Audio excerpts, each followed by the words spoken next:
이번 시간에는 결론부터 말하자면 멘틀융기라는 원인에 의해서 5대 대멸종 중 두 번째 대멸종이 나타나는 과정에 대해서 알아보고 이후 육상으로 진출하는 육상동물의 진화에 대해서 간략히 알아보도록 하겠습니다.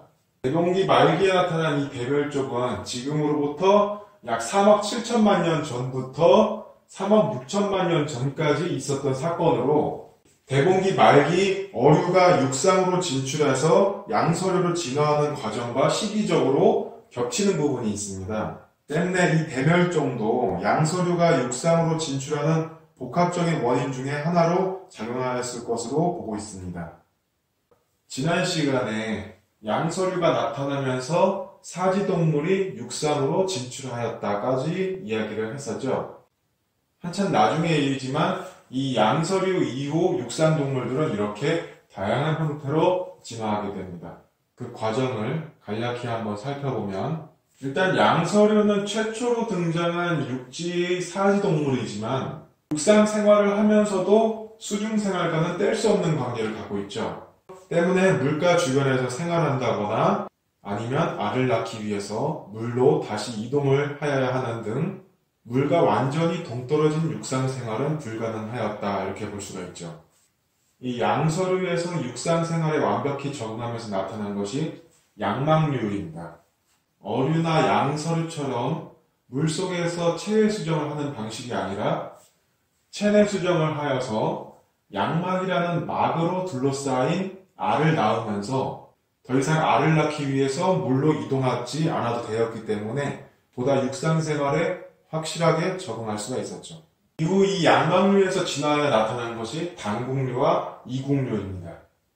요즘에는 이 단국류를 포유류형 파충류라고 부르기도 하고 이국류는 서평류라고도 하는데 이것은 도마뱀형 파충류라는 뜻을 가지고 있습니다.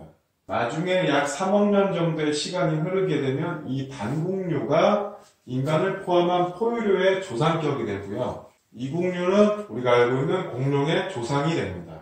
단국류와 이국류를 구분하는 특징은 이 두 개의 꼴의 눈 뒤에 이 칩두창이라고 하는 구멍이 한 개가 있으면 단국류가 되고요. 두 개가 있으면 이국류로 구분을 하게 됩니다. 이렇게 두 개의 꼴의 칩두창의 개수로 무국류와 단국류, 이국류로 구분하는데 아직까지 이 칩두창의 용도에 대해서는 정확하게 밝혀진 바가 없고요. 다만 개인적으로 생각할 때 이 인간의 칩두창은 광대뼈창이라고도 부르는데 이렇게 칩두근이 광대뼈창을 통과하여 턱근과 연결되는 통로 역할을 하기 때문에 단국류와 이국류에서도 아마도 근육이 통과하거나 턱뼈 근육을 움직이는 데 필요한 근육이나 혈관이 통과하는 통로가 아니었나 이렇게 개인적으로는 생각을 하고요. 그 때문에 이국류는 보다 넓은 각도로 강한 턱 힘을 발휘할 수 있었지 않았나 이렇게 개인적으로 생각을 해봅니다. 어쨌거나 이국류는 이러한 강한 턱 힘 때문인지 지배파충류라고 부르는 공룡으로 진화할 수 있었고요. 이 공룡들이 오랫동안 지구의 지배자로 군림할 수 있게 되죠. 각각의 진화 과정을 살펴보게 되면 먼저 단국류의 특징은 햇볕을 좋아한다는 특징이 있습니다. 햇볕을 통해서 몸을 따뜻하게 만들고 이 따뜻한 체온을 통해서 육상 생활을 원활하게 하였는데 이 때문에 단국류 중에 일부는 등에 쟁반을 가지고 있는 반용류로 진화하기도 하죠. 이 반용류는 등에 있는 돛을 이용해서 햇볕을 받게 되었고 이 햇볕이 등에 있는 돛에서 혈관을 통해 체온을 높이게 되면서 육상 활동을 원활하게 할 수가 있었죠. 반용류 중에 일부는 돛이 없는 형태로 자신이 섭취한 먹이로부터 얻은 에너지를 체온을 높이는 항원동물이었는데 요즘엔 이것을 체내에서 얻은 에너지로 체온을 높인다는 뜻으로 내온성 동물이라고 하죠. 이러한 내온성 동물의 수국류로 진화하게 됩니다. 이 수국류는 수영류라고도 부르는데 짐승 숫자를 써서 짐승의 형태이다 라는 뜻을 가지고 있습니다. 즉 그동안은 도마뱀의 형태로 다리가 몸통에서 옆으로 뻗어나와서 악어처럼 기어다니는 그러한 형태였다면 짐승의 형태로 바뀌게 되면서 몸통에서 곧바로 밑으로 다리가 나오면서 하마나 돼지와 같이 짐승의 형태로 진화하게 됩니다. 이 수국류가 진화하여서 알이 아닌 새끼를 낳는 포유류로 진화하게 되죠. 한편 이국류는 햇볕에서 얻은 에너지로 체온을 높이는 외온성 동물이었는데, 이 때문에 내온성 동물인 수국류와 달리 먹이를 통해 섭취한 에너지를 보다 효율적으로 사용할 수 있게 되죠. 이렇게 이국류는 여분의 에너지로 상체를 들어올리는 이족보행을 시도하게 됩니다.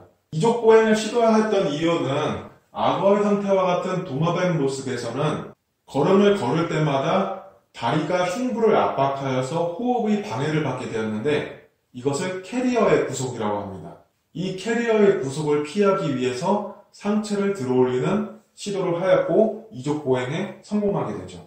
또 단국류는 체온 유지와 노폐물 배출을 위해서 많은 수분 섭취를 필요로 하였는데, 이를 통해서 소변의 형태로 노폐물을 배출하게 되죠. 그런데 이국류는 지금의 조류의 모습에서 보면 알 수 있듯이 걸쭉한 반죽의 형태의 소변으로 노폐물을 배출하죠. 즉 노폐물 배출을 위해서 많은 수분을 필요로 하지 않았다라고 볼 수 있고요. 이 때문에 수분 섭취에서 단국류보다 유리한 입장에 있었죠. 이처럼 이국류가 호흡과 수분 섭취에서 단국류보다 생태계의 우위를 차지하게 되고요. 거대화를 통해서 지배파충류라고 부르는 공룡으로 진화하게 됩니다. 이 공룡은 우리가 알고 있는 이족보행의 용반류와 초식동물인 조반류로 진화를 하게 되는데, 용반류 중 수강류가 우리가 알고 있는 이족보행의 육식공룡이고요. 용당류는 거대한 덩치로 인해 다시 사족보행으로 돌아간 공룡입니다. 이렇게 공룡들이 이후 육상을 오랫동안 지배하게 되고요. 대멸종의 위기를 겪게 되면 수강류 중 일부만이 살아남아서 지금의 조류로 진화하게 됩니다. 이처럼 대봉기 말에 나타난 육상 사지동물인 양서류에서부터 지금의 포유류와 조류에 이르기까지의 육상동물의 진화 과정에 대해서 알아보았고요. 다시 양서류가 나타나였던 대봉기 말 두 번째 대멸종에 대해서 알아보겠습니다. 5대 대멸종 중 두 번째 대멸종인 이 대봉기 말 나타난 대멸종의 원인은 결론부터 말하자면은 잠자는 폭탄과 같은 지구 내부의 압력 변화로 나타난 멘틀 융기에 의해서 발생된 사건이다. 이렇게 정리를 할 수가 있습니다. 즉 지각이 찢어지고 그 사이로 솟아오른 멘틀에 의해서 대멸종이 촉발되었는데, 그 과정에 대해서 알아보면 약 3억 7천만 년 전 지각이 약한 해저에서 먼저 멘틀이 융기하여 분출되었을 것으로 생각됩니다. 이 멘틀의 뜨거운 열 에너지가 폭발하듯이 터져나왔고, 부근의 해저 화산들도 그 영향을 받아서 연달아 폭발하면서 바닷속 생태계가 무너지기 시작하였습니다.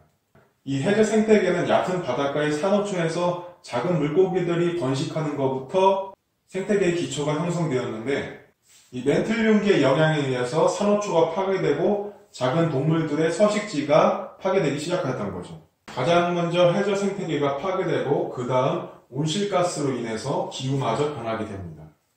이산화탄소로 대표되는 온실가스의 방출로 인해서 기후가 급변하게 되었고, 이로 인해서 생태계가 파괴되었는데, 이것에 그치지 않고 75만 년 후에는 육상에서도 슈퍼볼케노라고 부르는 대형 화산 폭발이 발생합니다.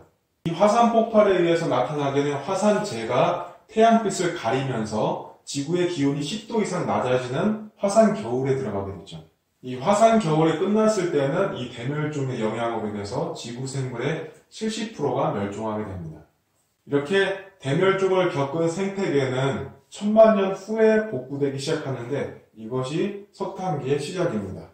이 석탄기에는 양막동물이 나타나면서 육상동물들이 보다 확실하게 육상생활에 적응할 수 있게 되죠. 이것은 다음 시간에 알아보도록 하겠습니다.